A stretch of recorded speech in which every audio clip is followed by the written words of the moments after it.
We now know so many things. We know how mind wandering occurs. We understand how memory works. We understand, and there are all these principles we should be applying to learning, and we have steadfastly ignored them because the freight train of learning is very hard to stop. And we're so convinced what we're doing is right, and we're so regulated, we don't change it. Now, if you take all these lessons and start applying them, you would teach completely differently. For example, this is something called, this combines 2 or 3 principles. But it turns out, if you look at the red chart, look at the red line, if you eat quickly, well, next day, you know what you're going to do with it, right? Similarly, learning.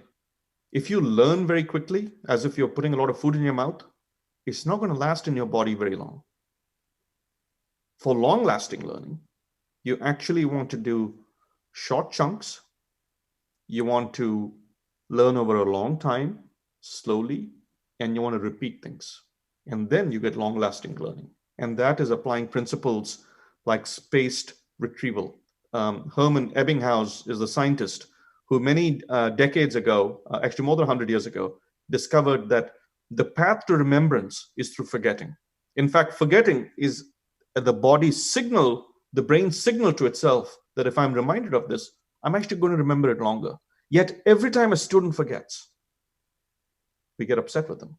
And we never give people the chance to forget because we quickly do an exam and move on. But forgetting is actually a very fundamental part of learning. Here's another one.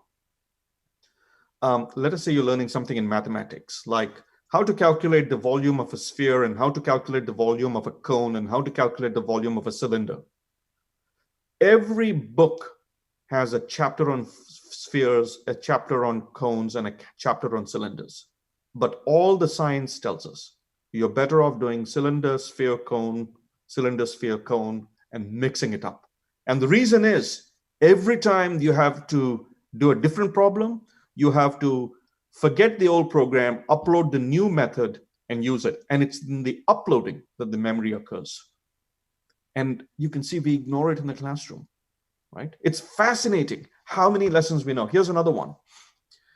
There was research at MIT that showed that that when they put EEGs on students' brain and they did a study to see how students learn, and they found that there is a certain brain pattern that leads to better learning. And a professor, Charan Ranganath in the University of California, showed what that emotion is. He showed that we learn better when we're curious. Curiosity is the hunger of learning. And the saliva of learning is a neurotransmitter called dopamine. So if you make students curious, they will learn. End of story.